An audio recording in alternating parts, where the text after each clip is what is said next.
All right, so let me begin this webinar. and since you are all very serious participants, volunteered to attend this webinar, and you're all focused to learning, and I know you would have already muted your mobile, you know, like you have muted your video and audio naturally. So same way, it will be nice you mute your video so that you are not disturbed by any incoming call. If it is okay with you, maybe keep the mobile away from your site, or if you are using your mobile as webcam for viewing this, go ahead. Yes. So I'm V. Ranganathan, of course. I'm V. Ranganathan. I'm a trainer, NLP specialist, and I've been conducting classroom training so far, and then the context has changed now that I'm into webinar now. And this webinar I've been doing supported by Prosenix, Mr. Prasad, who is the founder of Prosenix. Prosenix is an organization for empowering people in the area of coaching, project management, and other IT related products.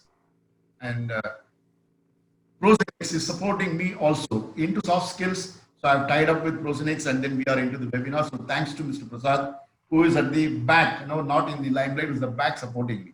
Yeah. So that way, today we are going to discuss on this topic, procrastination. Yeah, procrastination. So, and before we begin, I just want to highlight this. So if you're all the time running between pillar to post to meet the deadline imposed by others, then this webinar may not be helping you in any way. But Amrit, if your job is to fulfill others' deadline, somebody sets the deadline, somebody tells you at what time you need to do, somebody dictates, and you mutely run behind to meet their deadlines, then this webinar may not help you. I may not be able to help you through this webinar. Yeah. If your job is to keep engaged in an efficient routine, like how a clock is set, tick, tick, tick, tick, tick, it keeps moving in a very systematic, regimented fashion without any deviation, efficient in its functioning. Same way, if you follow a very set routine and keep doing the routine day in and day out, day in and day out, then a very effective outcome, then maybe this webinar may not help you. And I'm sure all of you are not fitting in this area, and you want to do something about your attitude towards your work.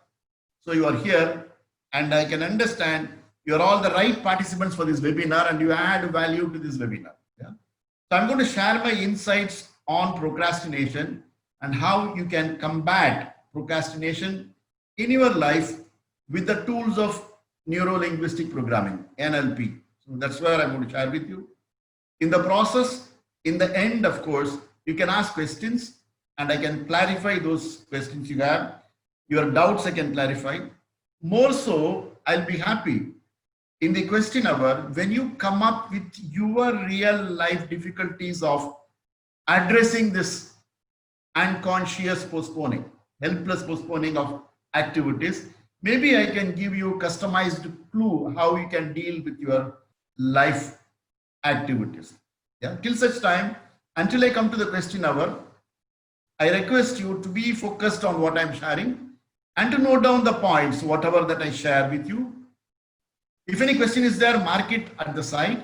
During question hour, perhaps we can take it. Maybe it can go up to say 8:45. Maybe for 45 minutes, 15 minutes we can allocate. 45 minutes is the deliberation on procrastination, and the 15 minutes can be shared for interaction, questions, sharing. Maybe you can give me a clue and idea also how procrastination can be addressed. So it can be a dialogue at that point of time. Thank you very much. We'll move forward. Yeah. Procrastination. Yeah. I always immediately stoutly deny when it comes to procrastination about time management. People will say Indian Standard Time, IST, Indian Standard Time, always saying that we will always come late or delay, we won't start on time, we do not have commitment for time. I normally protest that, saying, do not generalize. It is not Indian standard time. It is individuals stretching time. So not all Indians are delaying. Like I am starting on time. That's what so far, all my workshops so far, I could start on time and end on time. And when I give commitment to somebody that I will come on time, I'll be on time. If I'm not able to be on time, I'll inform them. I said I'll be at 8 o'clock. I think I'll be delayed by another 15 minutes. Is it okay with you? So that way, at least from now on, attending my webinar now, in case somebody tells you Indian standard time, stoutly denied. It's time that we take pride in our heritage. It is individual stretching time, not Indian standard time. Procrastination. So obviously the image hints to you something funny, something. Most of the people, mostly, statistics clearly says people get into action for two reasons. One, out of inspiration, which happens only 1%. 1%. Out of inspiration, proactively, we get into a task, keep doing it towards our outcome. 1%. It happens in inspiration. Mostly, Amrit, mostly 99% out of desperation. Yeah, the deadline is there. Okay, this far, no further. I can't escape. I need to now go do something here and there, run behind, pillar to port. Oh my God, it is done. At least next time onwards, let me plan and do. I think it doesn't happen always. When I was a student like you, Amrit, so I have traveled like you only. Not 11th hour study, 12th hour study. Yeah, like that. Last minute. So this happens. So 99% of the people get into action only because of desperation. They need to do it, and that's how it has been happening. It's a study that says, yeah. So at that time, in the desperation, sometimes they cut the brand sitting on it. We do something and then we do it. Yeah. But why does procrastination happen? If the amount of time is more than the amount of work, naturally people procrastinate. Oh, anyway, it's only on 15th. There is still some time. Let me study on 12th onwards. Now let me do this. Oh, there is still time. Let me do this now and then let me go. So when the amount of time is more than the amount of work, people tend to procrastinate. It's human, quite human, quite human. People tend to procrastinate. Yes, Amrit. Isn't it more like being lazy more than thinking like we have so much time? What is that? Please ask. In the first point, it is said that your amount of time is more than the amount of work, but it's more than that. It is being lazy, no, sir. Yeah. Laziness is an expression of the inner attitude. Attitude is, oh, there is always time. Yeah. Okay, sir. Laziness is the resultant of the inner thinking process. Your thought says, oh, there is no time available. Let me go lazy now. Yeah. Yes, sir. Yeah. Parkinson's law. Parkinson's law says work stretches according to the time available. If a task can be done in 1 hour, but you have about 12 hours on hand, we tend to sit with the work on hand, but keep doing other activities also parallelly. So work stretches according to the time available, which is called the Parkinson's law. Now, time is a premium only with a deadline. If only we know before this date things have to happen, then only we take time to be seriously. Oh no, I don't have anything. I have to come somehow. No. Then only we look at time as something premium. Till such time it is taken for granted. So this is how human approach work, and this is how we perceive our time and the task on hand. This is something that I have coined, which is called the preference matrix towards work on hand. There are 4 quadrants here. On your left, you see your must and not must, something that you have to do, you need not do. On one, about preference, you dislike doing, you like doing. So the first quadrant is compulsions. When something is a must that you have to do, really like to do, still you force yourself to doing it. Employed, they say Monday morning blues. No, they don't want to go for work. But then, oh my God, Monday, let me somehow drag myself to office. Or if it is work from home, let me drag myself to at least start doing work. Must and dislike, where you are compelled to do it. It's more about our attitude. No, this preference matrix is individual's preference towards work on hand. It is not a must. And you dislike to do, but still you keep doing it. Somebody just bumping and say that, can you come along with me? I have to go to shop and I want your help. Come towards me. You may have to do something on hand at that point of time. Still, okay, he's asking me, let me go. Somebody asking you favor. Somebody asking a request. So out from blue, work thrusted on you. Or in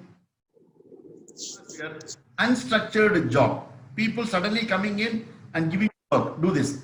When you are doing something, something else comes in and it is dropped on your hand and go. And have the assertiveness to say, I'm sorry, boss, I can't do now. I'm already up to doing something. It has a deadline. After that, you can take it. The person doesn't say at all, and they keep on accepting whatever is being given. You don't do, but still you don't say no, so you keep doing it. So that's one column. Yeah, this happens. This is what most people do, indulgence.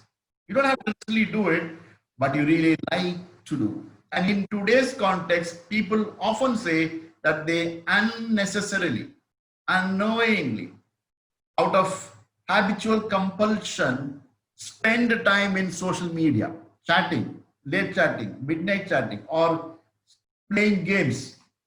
It's not a must, not really required for your necessity, for your life. It doesn't meet your outcome in any way.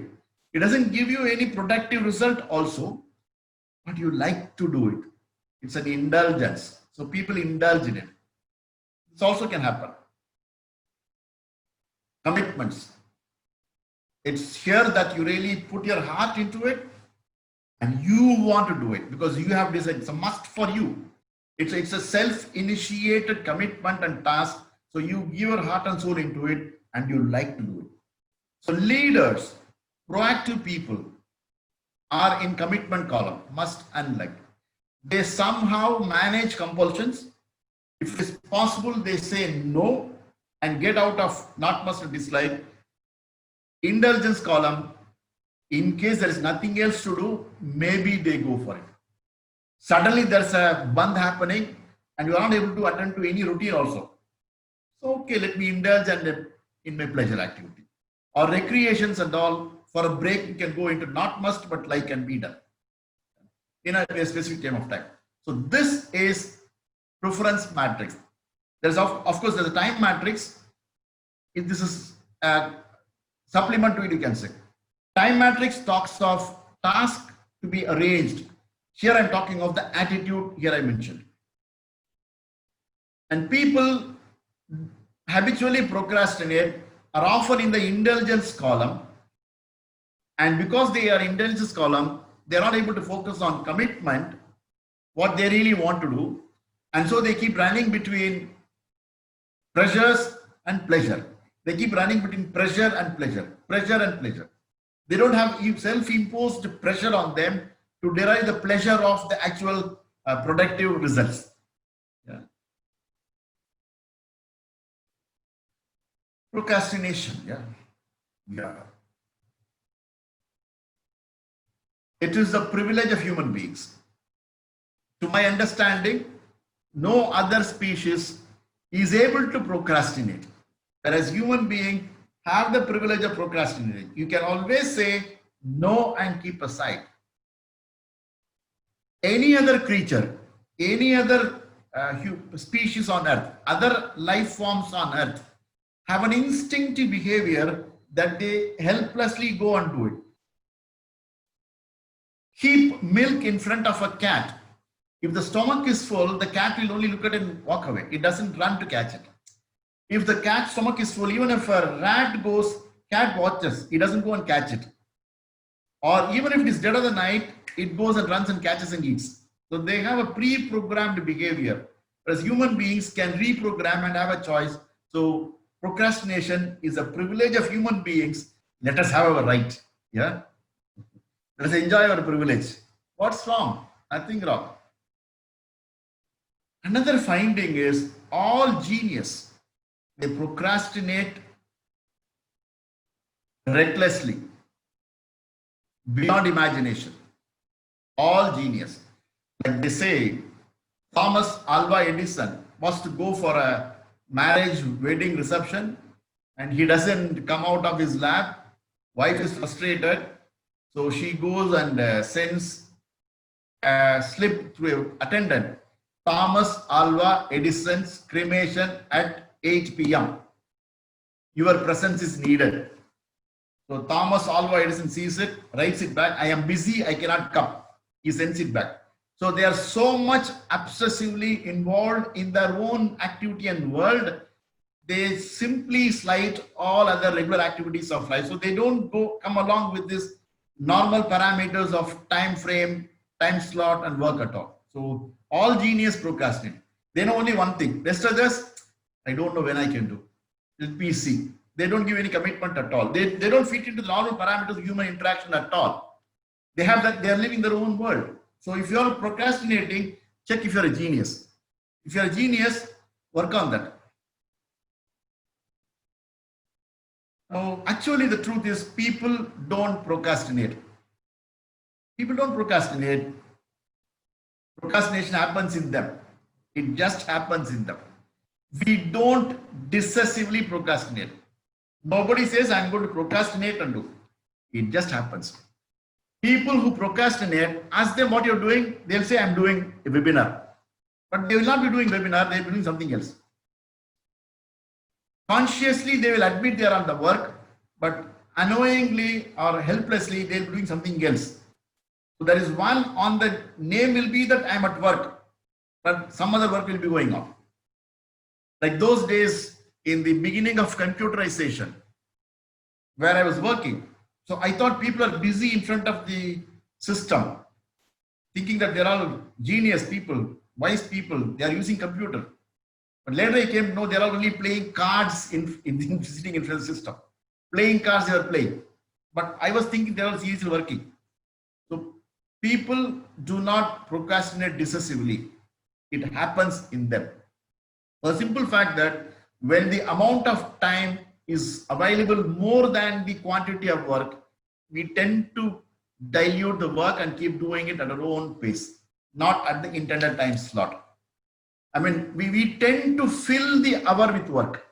You know, we tend to fill the hours with work. Yeah. Is there a difference between postponement and procrastination? I would like to invite a response from people. Is there a difference between postponement and procrastination? Is there a difference? Yeah, I think there is a difference. Time bound. So I think there is a difference. Who said that? Yeah, Bennett. Mr. Bennett, tell me. Yeah, please tell me, Bennett. Yeah. Yeah, postponement may be that, I do it purposefully, Right. and it has got a reason, and that reason is going to help me, kind of. All right. But procrastination, I actually have to do it, but still I'm not doing it. Yeah. And I'm finding some reason which is not valid actually. Fantastic, fantastic. Thank you very much. You have just on the dot. You have given me the answer. Yes, Sheila, madam, you are saying something. Yes. I said that procrastination has a time factor. I mean, postponement has a time factor to it. But procrastination has no time specifications to it. Fantastic, fantastic. Thank you very much. I think I'm addressing a very brilliant audience already. Thank you very much for being. Sir, I feel like more than a difference, there is an interlink between them. Interlink. So what kind of interlink, Amrit? Because of procrastinating, we postpone the work. Yeah, that's true. That's true. That's a good one. Yes. Because of procrastination, you postpone. Absolutely right. Absolutely, you are right. It's something like saying like this. When you eat, Amrit, for what reason you eat? When you eat something, for what reason you eat? Either I am hungry or I'm just trying to kill time. So the activity is eating only. The reason varies. The same way, even though the act is putting off, but there is a subtle difference between procrastination and postponement. Okay. Yeah. Yes, And the sir. act of eating is same. Yes, sir. Either because you are charmed by the dish that you Yes, eat, sir. or you're hungry or eating. Yes, sir. So even also putting off is same in both. Postponement also you put off work, Yes, sir. you also put off work. The reason varies. Yes, sir. Yeah. Yes, sir. That's this question. They are not synonymous. Off is by choice. There's a definiteness. I postpone this one. I get a call now on the mobile. I postpone it because I know up to 8, 9 p.m. My time is involved here. I can't be attending that because it's not emergency. So I postpone it. There's a definiteness. Putting off by chance. That is it's not planned. Then it is procrastination. Interesting.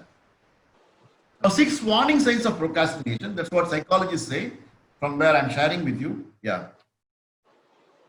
Does life feel like a long series of obligations? You are running here and there and meeting only deadlines that this has to be done, that has to be done.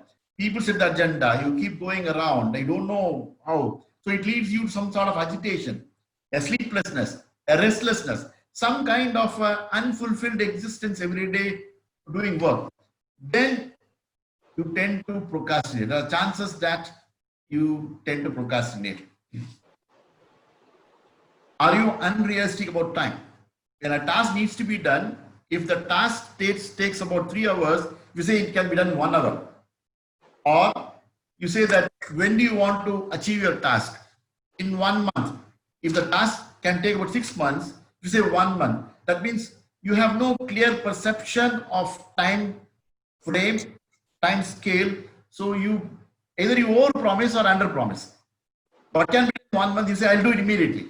So when you're unrealistic about time, then also you procrastinate at the point of, it's an indication that you can procrastinate, because when you make a false promise without understanding ground reality, then you're boggled, what can happen? So that way you may tend to do with that and then say, I don't know what I can do or not do, maybe I'll do later. Such kind of inner resistance comes. Are you vague about your goals and values? What is it that you want? If the person is not clear about what he or she wants, they will tend to think and give some vague promises or say something. Okay, I'll come back to you later. I don't know. Values. What exactly you want? If you want happiness, joy, or esteem, self-esteem, or any other benefits, if you're not clear about it, also you will start, let me think about it, get back to you. I don't know now. So procrastination can set in. Are you unfulfilled or frustrated? This is more about the results that you get from the past, and you start doubting your own ability. So any new venture is being given to you or asked to do, you may start thinking, can I do it? Will I be able to do it? You start doubting your own ability. So when you feel frustrated about your own life, believe me, somewhere procrastination has set in or is going to set in your life. Are you indecisive? What if I say and people mistake me, criticize me? What if my plan goes wrong? What if my statement goes wrong? What if I'm not deliver as I promise? Will I be criticized? Will I be ridiculed? Will the consequence be very bothering for me? So when you make such mental estimates, then you tend to procrastinate. These are indications you may not be doing promptly, consistently. Procrastination creep in and spoil the charm of doing it. And people with very low self-esteem, people who lack assertiveness, people who don't value themselves as capable tend to procrastinate easily. They promise and then start doing work. How will it go? Can I do it? Will it do? So such kind of self-doubt becomes stumbling block and they may procrastinate. So on a broad base, these are the 6 indicators that procrastination can set in or is already there in you. Procrastination is the breeding ground for incompetence is a statement. Yeah. If you're overwhelmed, more work is given to you, a bite of more than you can chew, then procrastination can happen. If you're unfocused, you don't know what to do, you are not clear. So when you're asked to make very specific statements or specific commitments or in a specific way respond, you may take more time or tend to avoid and then go away.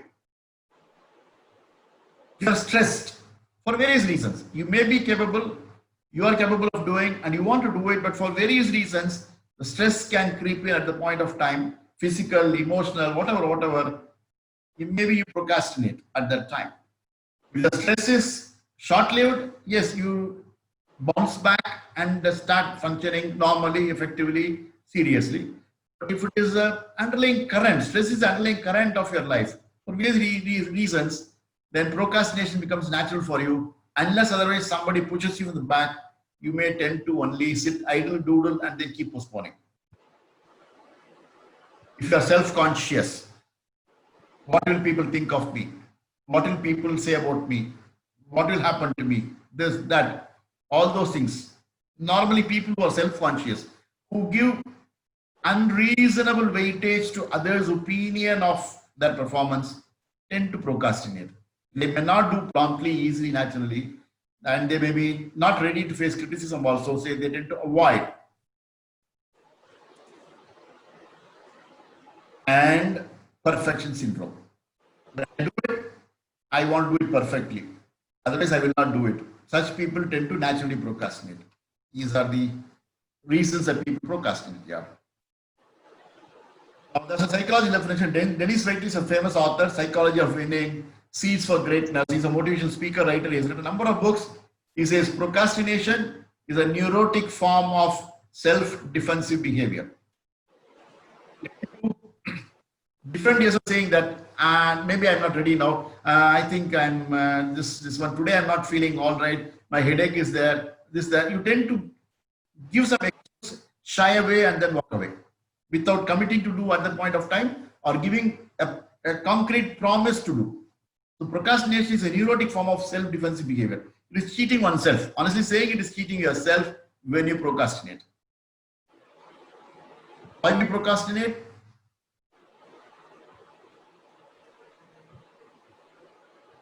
Whenever we feel a threat of our self-worth and independence. I may not be given independence. I may not be able to uphold my self-worth. Then we procrastinate. A task is given and you are doubting your own ability to do. So people may think bad about you. Sense of self-worth will be taken a dig. So you may say, I'll do later. Or, oh, this task I cannot commit. If I commit, then I may lose my freedom, independence in my own way. I may be taking more burden on my head. I may be hard pressed for time. I may not be able to allocate time for that. So you have a perception of your independence being lost. Then we may tend to postpone it for some reason, faking some reason. Also, procrastination rewards us with temporary relief from stress. Any work being given, it causes us to put extra energy, effort towards that, which means we need to strain our nerve to complete it. Oh, why should I do it now? Is it really necessary? Why should I commit?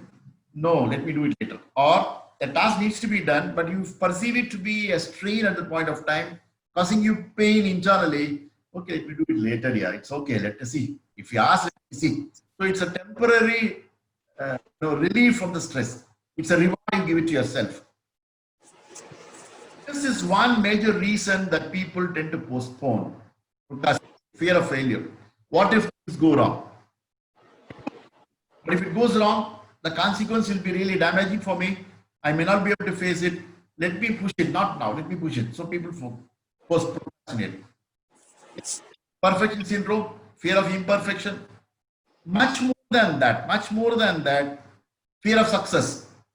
What if I do now and I complete the task appropriately and get the right result? And what if I'm burdened, use the word, burdened with more work, and so I'm made to take more responsibility. If I get 96 out of 100, my parents will expect me to next time score 100 out of 100. So let me score only 80, so that next time a 90 is a bigger one. Yeah. So relative merit. So fear of success.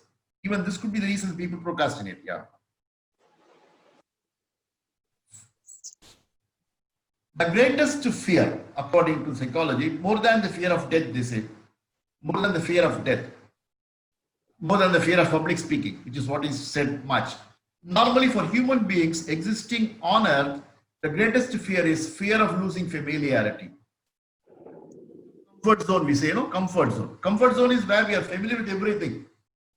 Like a student from home joins a hostel, homesickness.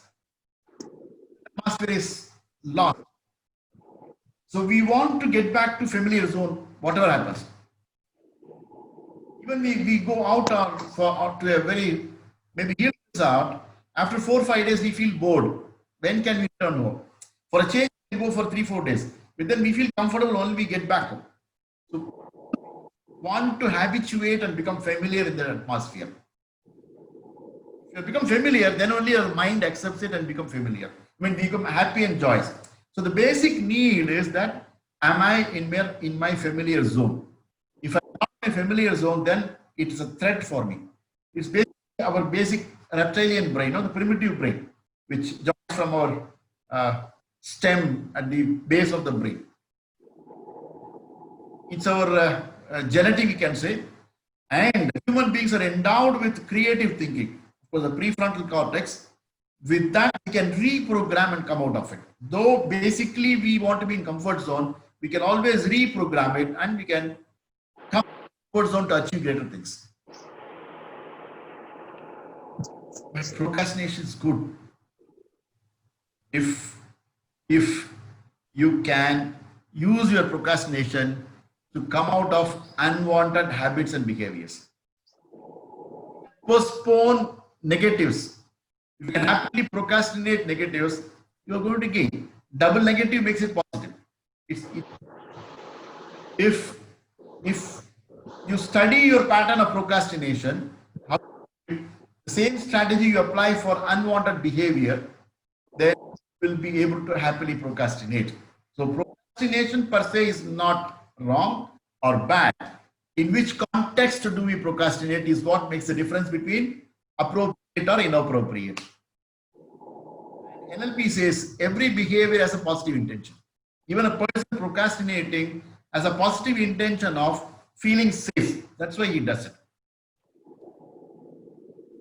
So how to do it? Anything that you don't want to do it, but by habit you go and do it, then this is a step that you can follow.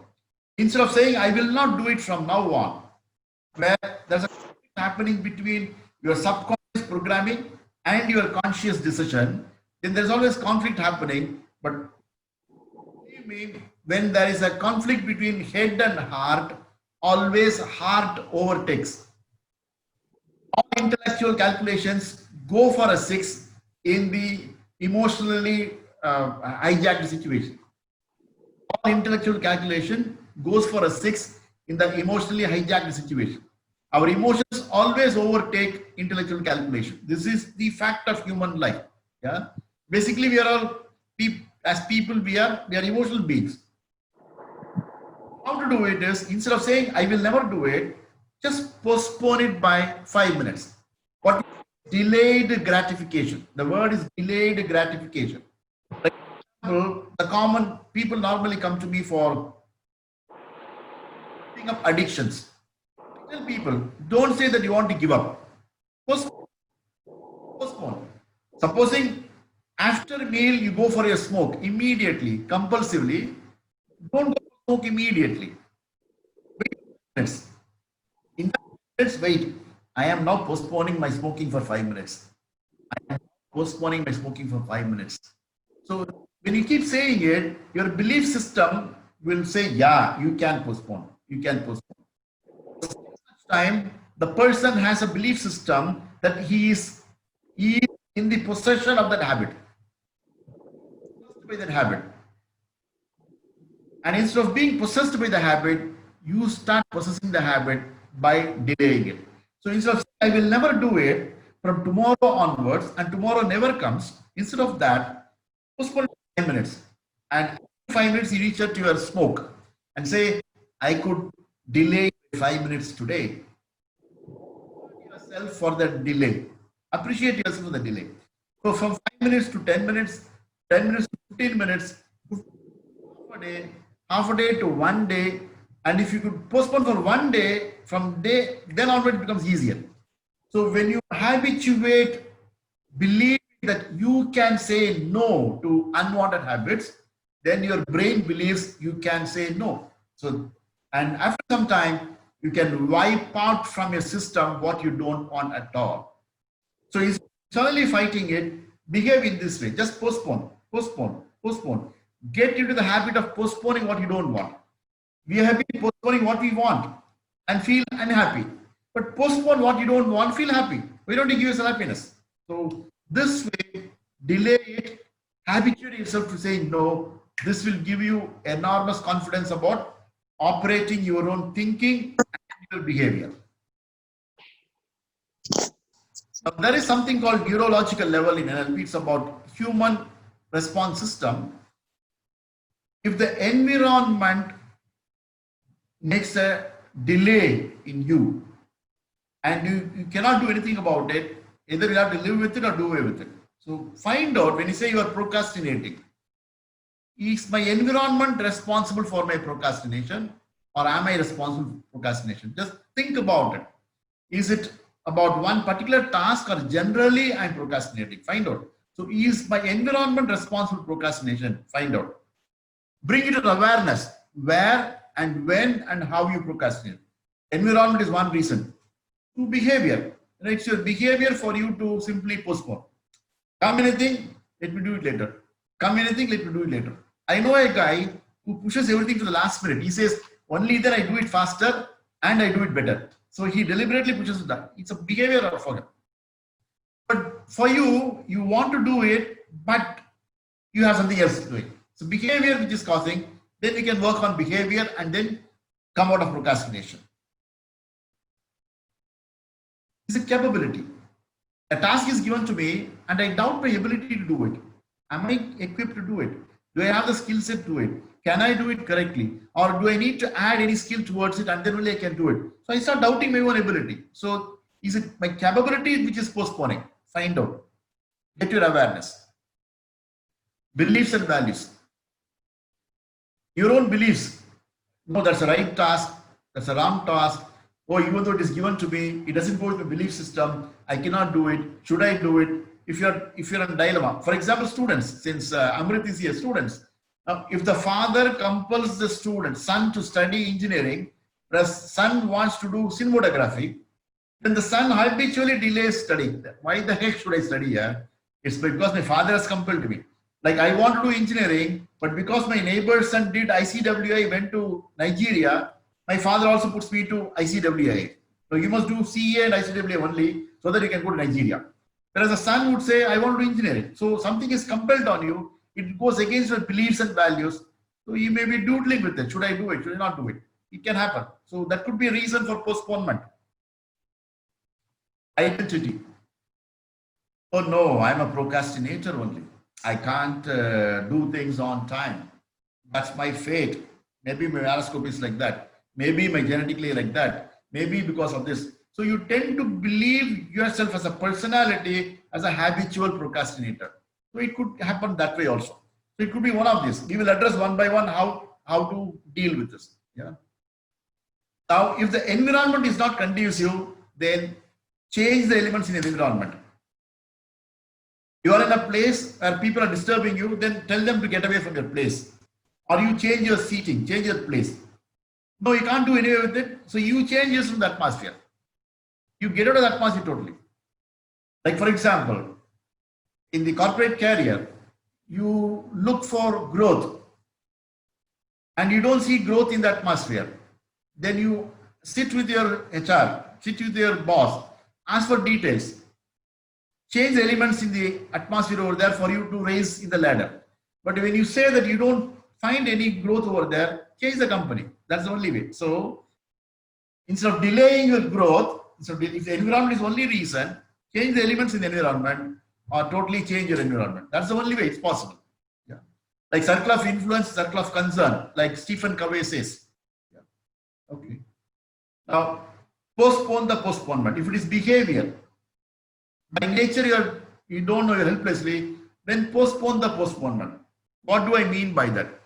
I have to do a task now, and as I start doing it, Maybe tomorrow I'll begin. Today, let me just indulge in this now, and maybe from tomorrow onwards, morning itself, I'll start doing it. Let me fully focus. We tend to give us this excuse. Instead of that, no. Let me do it today. Maybe tomorrow I'll postpone.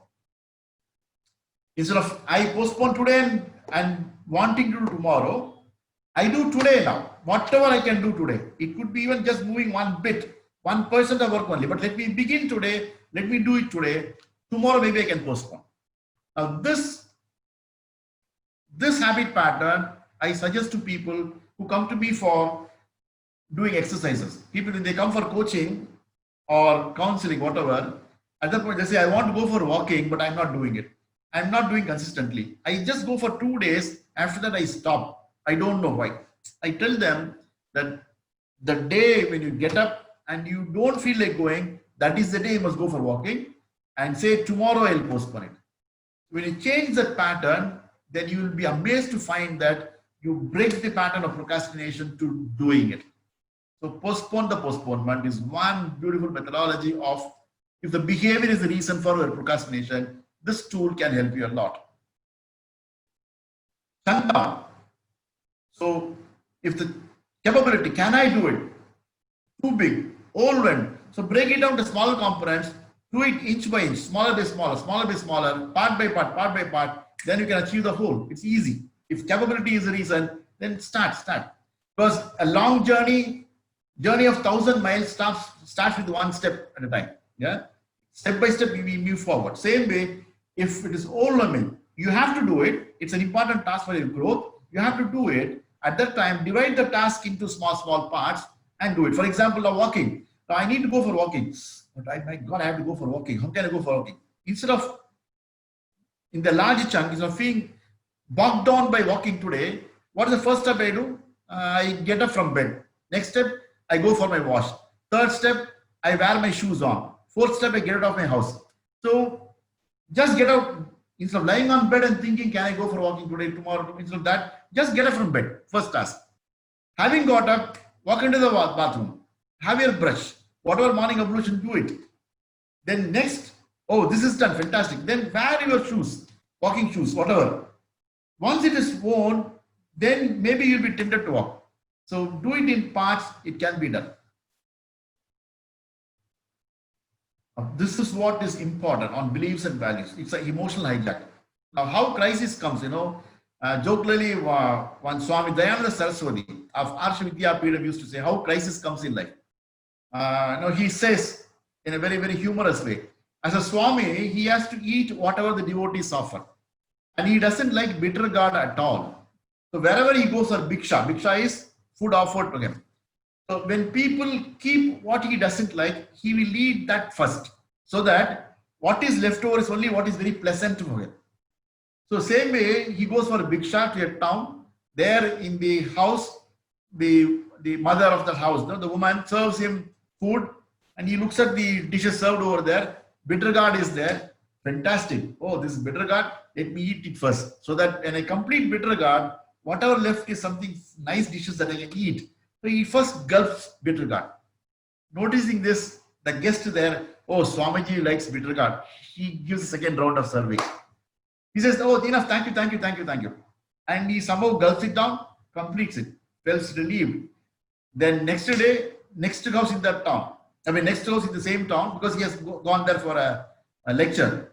He sits there cheerfully, plantain leaf is kept, and 3-4 varieties of bitter gourd dishes are there. I was told Swamiji likes bitter gourd very much because you ate bitter gourd yesterday first. My God, he can't say that he doesn't like bitter gourd. He said so much so in that 1 week of stay in that town, bitter gourd has become my better gourd. His taste buds started tasting bitter gourd. It was no more bitter for him. It is something that he started cherishing. That's how he says, we postpone things we don't like so much so that it emerges as emergency and causes threat to us. So if you can do what you don't like to do, but it has to be done, do it first. Then what is left is only task you easily do. That's why Swamiji says, emergency is not something that comes out from blue. It is emerging urgency about which we are not aware. So emerging urgency about which we are not aware. So emergency is something that we need to do it. If you can pay attention to the task at the appropriate time, keep doing it little by little, we can always overcome crisis, and crisis will not be there. So, but we are always into some emotional idea called the pain pleasure. These are twin pleasures, twin powers that influence our mood. A task needs to be done, but doing it is very painful at the point of time. Oh, this is very painful now. Let me do it later, maybe tomorrow, and let me indulge in this small pleasure activity. So this pain pleasure is always hijacking us. And we postpone it so much that not doing it is going to be so painful that somehow we rush to do it and feel, my God, I'm relieved. Because human brain is programmed like that. It is programmed like that to avoid pain and seek pleasure. Yeah. So this is what is really pain and pleasure. Yeah. Action. So what action you postpone? Find out what pain do I link to it now? And what pleasure I would get by doing something else. For example, now I have to read a book for lecture tomorrow, and I take the book and I feel, oh, reading now, after a webinar now, I'm very tired. Maybe night, tomorrow morning, 3 o'clock, I'll get up and read. 7 o'clock only is the lecture, so 3 o'clock I'll get up. So I postpone mentally. I attach pain to reading book at that point of time. The pleasure of lying, reclining and sleeping is what I attach to it. Is it right? May not be right because time is not there. Because tomorrow 7 o'clock is the lecture. You may not have time. What if you fall asleep and get up at 6 o'clock? That's danger. So we attach pain to doing now, pleasure to sleeping. And what pain you would get by not doing work on time. Supposing I need to forethink. If I don't get up at 3 o'clock or 4 o'clock, and normally we miss the flight in the morning, 3 o'clock, 4 o'clock, sometimes people miss. And the rush that we make, my God, we think as if we can directly board the flight directly. People, if you miss it, what will happen? You need to think of the pain of not doing and think of the end result. Begin with the end in mind. What benefit will I get if I am well prepared? They say, forearmed is forewarned. When you're forearmed, absolutely with whatever, when you're well guarded, you're safe. So you need to make an internal adjustment of attaching pleasure to the task which you perceive pain now. You need to interchange it. This, of course, I'm now announcing it now. Maybe when you choose certain NLP workshop, we can work in detail about it. But more of attaching pleasure to the task, you perceive it as pain is the trick here. Or visualize the task completion as if it is being done. See whatever you saw then, hear whatever you heard then, feel whatever you felt then. So feel that it is completed. When you have completed the task, how would you feel? Get that feel in your body. That will motivate you to take into action promptly, immediately. This is one way of task completion, visualizing the end result and working backwards. This is another beautiful NLP trick. It's called wrapping. Anything that you don't like, when you attach it with what you like, you tend to like it more. See in your mind screen something that you don't want to do it. You feel uncomfortable doing it. Okay. Choose one activity which you are fond of doing it. See in your mind screen. See in your mind screen. See in your mind screen that the activity which you really want to do it, enjoy it. Open your eye. Thirdly, against the backdrop of what you like to do, in that you impose this activity, the activity which you desist to do, which you feel painful to do, then it becomes a liking for you. What you dislike to do, you can like to do. For example, this is an example I give. One person was saying, like Amrit, like student, I'm taking, since I see Amrit now, I'm taking example. One student said that he doesn't like mathematics at all. I hate to do mathematics. I don't want to mathematics. So I asked him, what do you like to do? I like watching TV. Watching TV is fantastic. I like watching. Excellent. Okay. So I asked him to close your eyes. Yeah, close your eyes. And watch the favorite scene in your movie, in that TV. So he's watching his favorite scenery in that. He enjoyed it. He felt it fantastic. I asked him open his eye. Open it. Now mathematics book. No, I don't want to. It's boring. Okay, I understand. Again, close your eyes. Yeah, I closed his eyes. And I asked him, now see the TV screen. See there inside your favorite movie going on there. Yeah. Now the entire TV slot is now a mathematics book. The TV is now your maths book, and inside your maths book, you are seeing this wonderful movie shot, whatever you like most. Enjoy it, keep enjoying doing it. So I made him do 5-6 times. Then he said, my aversion to maths is gone. So now I will study regularly. Wrapping up. So this is one powerful technique, NLP technique. Attach what you don't like with what you like most, then you start liking it. The only thing care is that the liking must be in greater intensity than the dislike. The liking must be more intense than the dislike. So when you attach with that, when the power of like is more than the power of dislike, then this will like will overtake dislike. So choose one activity which you are very fond of doing, naturally doing it, see yourself doing it, and open your eye. Then in that context of habit, bring this activity, what you don't like to do. For example, now playing cards is something somebody likes very much. But reading mathematics and playing cards are two different activities. As the person is playing cards, he suddenly finds his books are there. Books are there on hand and he's shuffling it. He's shuffling books. Instead of cards, he's shuffling books. And then he's opening and reading it. Instead of art diamonds, he's seeing his subject letters over there. You don't have to be logically right here. You just bring it whatever you like most and then wrap it up. You will find it becomes excellent. So this is one powerful NLP tool to come out of this psychological block of not doing.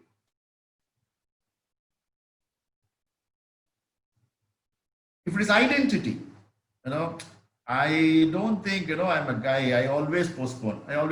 If the identity is there, you have to break the identity. Then train your brain. Tell and do. Like, I'm going to now study this book. Now I'm going to brush my teeth. I'm going to wash my hands. I'm not going to take bath. Tell and do. Routine task only, but say first and then do next. Say first and do next. So you can come to believe yourself that I am capable of doing what I command you to do. Routine task only. Routinely we take bath. I'm going to take bath now. Take bath. I'm going to eat now. Eat now. I'm going to watch TV now. Watch TV. I'm going to see my mobile. See mobile. I'm going to now scroll my WhatsApp. So whatever you do now, say and do. Say and do. Say and do. Brain will come to believe you are capable of doing what you command yourself to do. So your belief changes. Your identity changes. I am a doer. When that identity comes, procrastination will fall off naturally.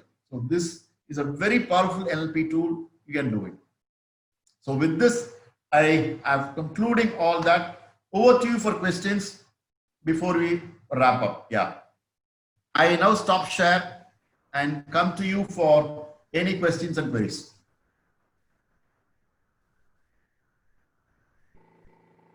You can unmute yourself and ask questions. Yeah.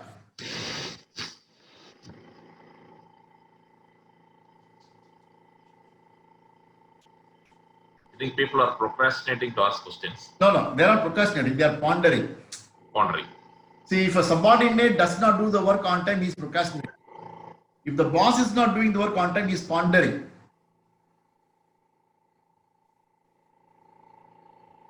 So normally for identity, we tell you're telling that we need to break ourselves from it. Like we need to think that we can do something and then do the work. Sir. Yeah, tell and do. Now I'm going to unmute the audio. Now I've completed the webinar. Now I'm going to eat. Tell and do. I'm going to put on my shirt. I'm going to sleep now.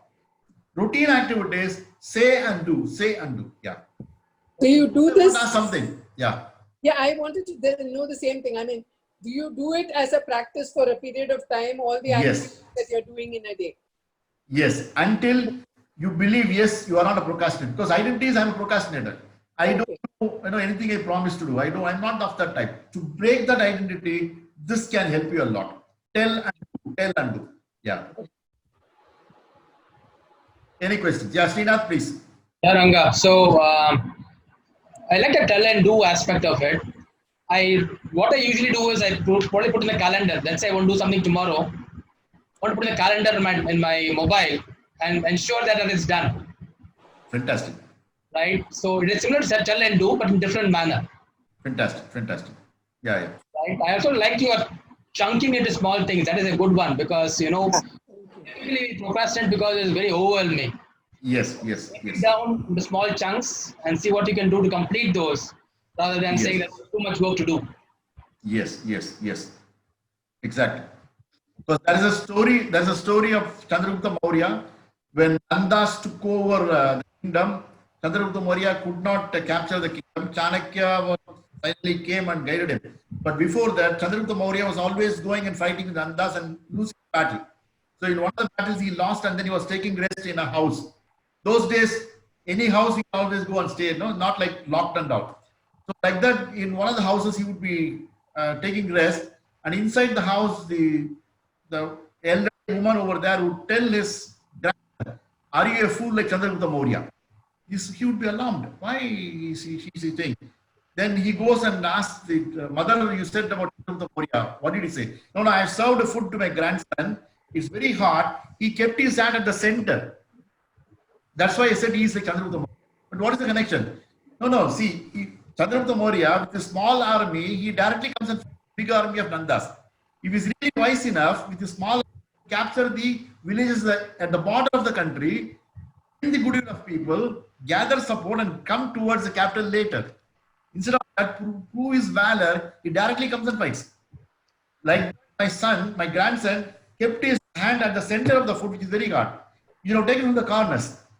That means inch by inch is a cinch. When you chunk it down and grow gradually, it's easy to win. Very good metaphor. Thanks, Ranga. Yes. All right. So, any other questions? Yeah. So this is Bennett here. Yes, Mr. Bennett. Yeah. So we were talking about this neurological order. Yeah. About the environment, behavior, capacity, belief, and identity. So we're just thinking these four elements: identity, belief, capacity, and behavior. The root causes in the identity. So if my personality is like this, and then my belief is accordingly, and then my capacity is according to that, and my behavior is related. So if I change my identity, the whole four sequence will change. Yes. Absolutely right. See, this is not a hierarchy. Even kept one above the doesn't mean it's a hierarchy. It just changed that way only. Okay. That was the clarity I was. Bottom line is we are dealing with the personality. Absolutely. That personality has identity, that personality has behavior, that personality has belief. So all related only. Okay, thank you. There are compartments. Okay. They dynamically interact with each other and then influence. Yes. Mm-hmm. So in my case, the procrastination mainly happens because of the dislike. So if I like the activity, I'll definitely do it. Whether you don't take it as like a capability issue because you like it, so you will passionately do it. But when you dislike it, it is creating so many other parallel issues. Right. One technique which you said now, which we are talking about, is that wrapping, maybe disliking and liking. Is there anything else which I can do? Anything else? If you can say the context, maybe I can answer. Probably we can take it later, along with. Call me. I can always tell you. Right, sir. Sure. Thank you. If that is okay with you, Because sure. Unless you are specific, then we go into specific. Let us give space for others also if any query is there. Yeah. Right. Sure. Certainly, I love to deal with it, and we can always, as we are friends, we can always interact. Yes. Sure, sir. Sure. Thank you. Yes. So I take it that your doubts are clarified and you are satisfied. Probably one or two words. Others who have not spoken, who have not asked questions. Probably Swatika, probably. Actually, I don't have a question right now because I resonate many things, many of the takeaways from the webinar into my life. So I would like to practice it. What I Fantastic. really liked is the preference matrix that I liked it so much because it is so easy to find in what quadrant we are in Yes, and we yes. can work on it. And then actually postponement happens in me because I will be continuously doing many things for many months. But I will break the chain within one day. That is what happens, and I will find many reasons for that. Now I found out how I can, really cope up with that. I like the concept like I will do it today, postpone tomorrow. I think that technique will work well for me, and I would like to, try some of these techniques I have learned here with my students in my class. It's a great learning for me. Thank you, VR, for the opportunity because I'm happy that I chose to be here today because a lot of learnings happened. Thank you so much. Yeah, it's an honor. It's an honor. Your presence is an honor for me. Thank you very much for being here. You're a acclaimed academician, and thanks for inputs. And I know if you pick up something from this webinar, many students are going to be benefited by it. And I'm an instrument for that. Thank you very much. You're giving me the opportunity. Yeah. Thank you. So with this, I can take the privilege of wrapping up or winding up the webinar. Thank you. Thank you very much for being with me. Thanks for honoring us. Thanks for being with us.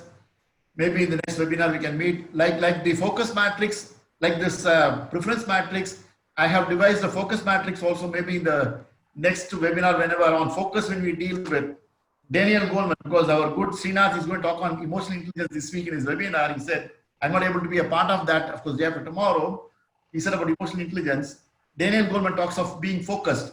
So, but I have devised a focus matrix. The next webinar, maybe we can have on that and I can share with you. Thank you very much. Thanks a lot.